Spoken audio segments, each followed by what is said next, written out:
Is it possible to work out your serve speed if all you've got is a camera and a calculator?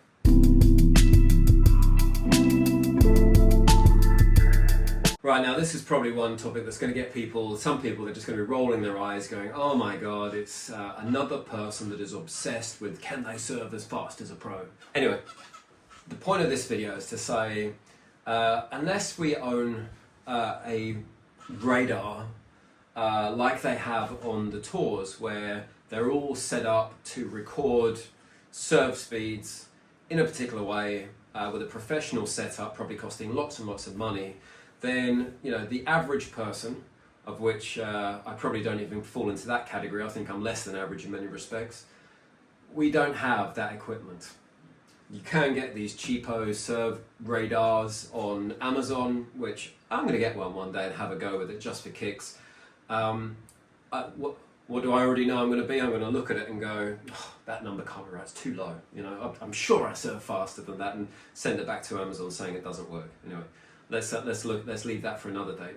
What do most of us have? We have a smartphone with a camera, and we have access to a calculator, more than whether it's a physical calculator or, let's say, an Excel spreadsheet. So the question is, can you accurately, or within any level of accuracy, measure your serve speed with just a camera and a calculator? Now, what I will say first is that it's a bit like that advice on that Breakpoint series where Tony Nadal was saying to Felix Auger-Aliassime something akin to, don't look for a winner, the winner will just kind of happen when it's meant to. So it's something along those lines. We're basically saying, don't go out on tennis and trying to smash winners that aren't there. When that space comes, you hit the ball into it with enough pace and position that it goes past your opponent, and that equals a winner. I would say the same thing for serving. Number one thing is, don't get obsessed with service speed. The speed will happen if what you focus on is developing great technique, great biomechanics, and frankly also a great mindset towards serving. What that means is that it's going to take an awful lot of trial, error, but also you really are going to need some assistance, whether it's literally recording yourself, but coaching. It's not something that's going to happen quickly. Serving is the most difficult thing, just to have a reliable serve. Serving fast and serving reliably is a whole other ballgame. Plus, I would argue, my opinion is, don't get obsessed just with serving hard if all you end up doing is serving in exactly the same place every single time. I played a guy once in a doubles match. He was a really good player. I think his WTN was like an 8, and he had been a really good junior. But his serve, he absolutely bombed it down. I mean, it must have been sort of 110, 120 miles an hour, But the problem was it went in a straight line to exactly the same place. And I just figured, if I just take a step back on my return and I kind of draw a line, it's going just about there, I lined up for it, and almost I just sort of stood like that and went, come on, serve. And as he served, I swung and smashed it back with that classic saying, the harder you hit it, the harder it comes back. The point being there, a flat serve that always goes to the same place is maybe not the best thing to do, when you get to a certain level. You've got to put you've got to change the angle, the position, the spins. You need variety on serve. So what I say is, forget the obsession of fast serving for fast serving's sake. That said, it's nice to hit a ball hard, isn't it? But it's surprising how none of us really know how fast we're serving, and yet I would argue, what's the elusive number we all want to break? What's the thing that we all want to get to? It's probably the 100 mile an hour serve. I want to serve at 100 miles an hour. If I could do 110, 120, 130, amazing, but I want to be a 100 mile an hour server. And arguably, pretty much most people aren't. And you know what? That probably immediately some people might sit there and go, oh, you just stuck a dagger in my heart saying I don't serve 100 miles an hour. I tell you what, there are people who will go out there and will serve at 85, 90, 95 miles an hour and have learned to put it, let's say on the ad side, you're a right-handed server, and you serve the ball down the tee, you manage to get it in with a bit of side spin on it, so it's drifting away, going 90 miles an hour. That's more than likely going to be an ace, or at best they may get the tip of their racket on it, comes back, and you put your next ball away. Equally, you get a person who can put kick on a serve at 85, 90 miles an hour, but has got their angles right. It comes in with kick, turns in a bit to your body, and you've won the point. They're not getting the ball back, or again, if they do, it's a weak return.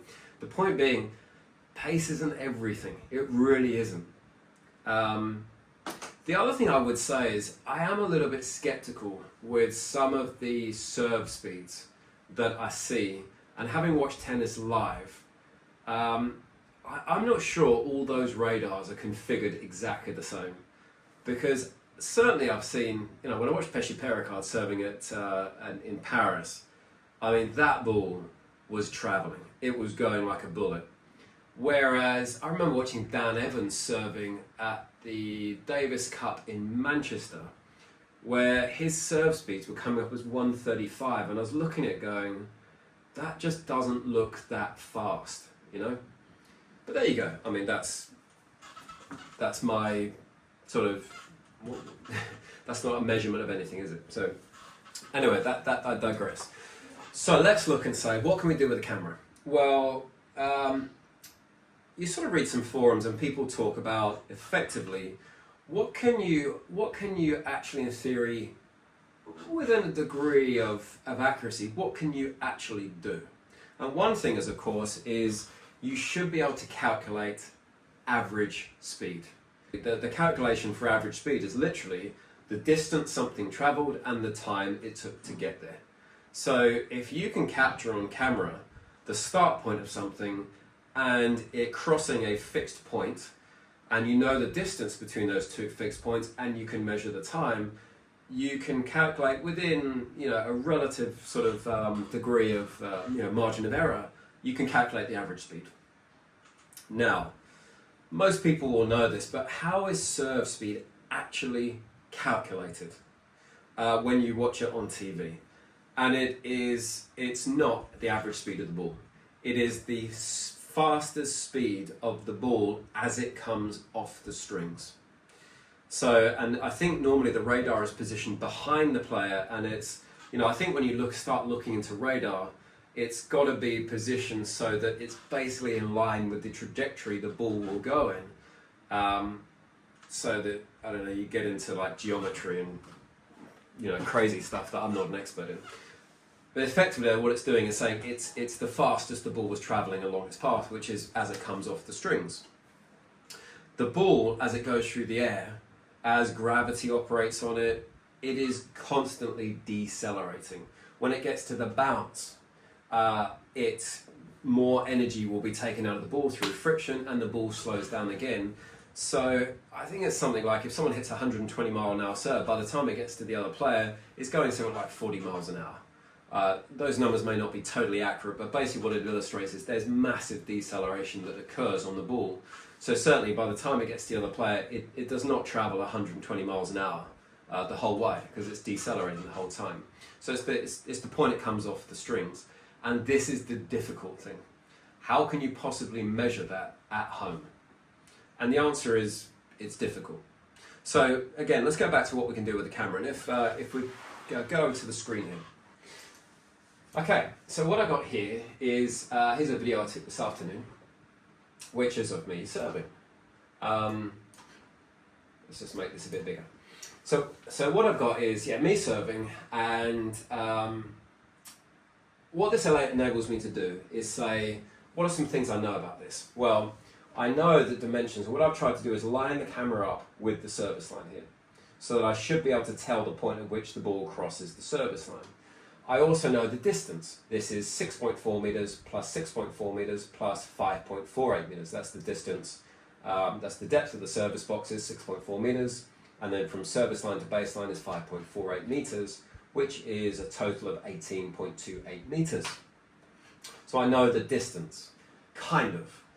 Why only kind of? Because I'm not serving from the baseline. The ball, I toss it inside the court. I don't know that distance. I could say, well, I could measure that. Couldn't I set up a camera to capture that? Well, I don't have two cameras. I've got one iPhone. Therefore, presuming all I've got is one iPhone, I will have to say, assume that the distance is 18.28 meters. What's the other problem? That if you see here, the ball bounces and then it crosses the service line, and that's between frames. So I can't get the actual specific position that the frame where it crossed the service line. Now I could see if I can do different settings. This is captured at 30 frames per second in this program. I did capture it at 60 frames per second on the iPhone. This is, I'm not going to go back out and do it again. This is kind of giving an illustration of what you can probably get from this. So, what I can do now is say I strike the ball at about this point here, right? And then it starts going away from the string, so I can count the frames, which are 1, 2, 3, 4, 5, 6, 7, 8, 9, 10, 11, 12, 13. And at 13 it's bounced, and at 14, somewhere between 13 and 14, it crosses the line. So I don't know where that is. You could argue, the distance that it travels here, maybe that's equal to the distance where I actually strike the ball inside the baseline. You know what? We'll just have to go with. So we'll use 14 frames. So it tells us it took 14 frames for the ball to travel approximately 18.28 meters. So then what we have is we can plug it into a handy spreadsheet here, which is 14 frames, 30 frames per second, 18.28 meters. Time is 0.466 seconds, that's 14 frames divided by 30. And then to get my average speed, we divide 18.28 by 0.46666, which gives 39.17 meters per second. And then to get miles per hour, we times it by 2.23694, apparently, that's what it says on Google. And that gives you 88 miles an hour. Now that's average speed. And of course, as we know, or may know, the speed of serves that we see when we watch on TV is not the average speed. It is the speed as the string came off the ball, and it's basically the fastest the ball went at any point during the serve, which is going to be when it comes off the strings. So what this gives us is a ballpark average speed, which in theory is based on some level of science. But what that doesn't tell us with any accuracy is what speed we were serving if we want to compare that to the pros. So what I found on the internet is some finger in the air calculations are to say that typically the initial speed is either 15 or 20% faster than the average speed, which if we use that, then we'd say it's between 101 and 105 miles per hour. Now those two numbers there are based on just kind of, I would say, I don't know if they're based on any science whatsoever. So that really we can't really take, we've got to take that with a pinch of salt. I found another one off of Reddit which says that speed equals 0.818 divided by 60, which is feet. So that's how many feet between hitting the ball and the ball bouncing, divided by the time it took. And time would be 14 divided by 30, or the 0.4666. And so using that method, you get 107 miles an hour. Now the problem with that is that this assumes that the ball bounced right at the 60-foot mark, and even the person that wrote this said, it doesn't take into account what if I serve really short. That would, start probably getting you with some ridiculous speeds. So what does that really tell us? The answer is not much, really. Because, I could look at that and say, do I think that's realistic? And I could say, yeah, I've used Swing Vision before, and that will come up giving some speeds like 110, 115, or if I'm playing a match. But then equally I've seen speeds on there that it says I'm serving 130 miles an hour, and that's, I think that's pretty dubious. Equally, sometimes you serve a bomb that tells you it was 25 miles an hour. The bottom line is, going back to what can you tell about your service speed with a camera and a calculator is you can get a basic idea of, on average, how fast is your serve, which I can probably say there, I'm serving probably at least 88 miles an hour, which I would say, yeah, that's pretty realistic. But anything above that, am I serving 100, 105, 110, 115? I don't know. What's the point? The point is actually, again, I would say, what do I know about that serve that I hit? Well, the level I'm playing at, I know that if I hit that serve, particularly if I vary it, where maybe I'm hitting kickers, going a bit slower, slice serves, and then every once in a while I try and use the same build-up, same ball toss, but just flatten it out and hit faster, that variance, I know that that serve will get me either, if I position it well, it will get me an ace.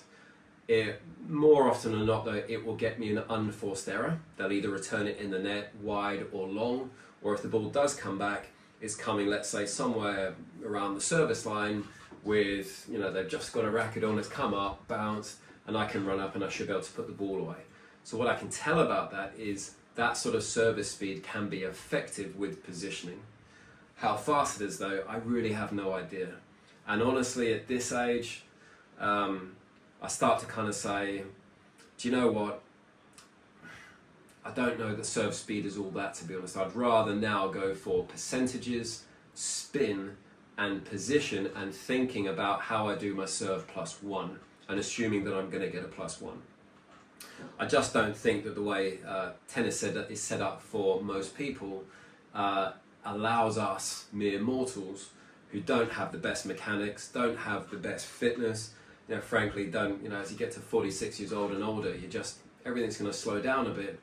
I'm sure that I can work on my mechanics and get that going reliably faster, but then I've got to say to myself, is that really worth it? I've always found hitting a fast flat serve, the percentages are just too low, and then you end up putting pressure on your second serve, whereas recently I've been going more for a kicker, faster kicker on the first and then a kicker on the second, where with some position, and that works so well. But it's nice to go and smack a server every once in a while, and there's a small egotistical juvenile part of me that says I still would like to be able to serve really, really fast every once in a while.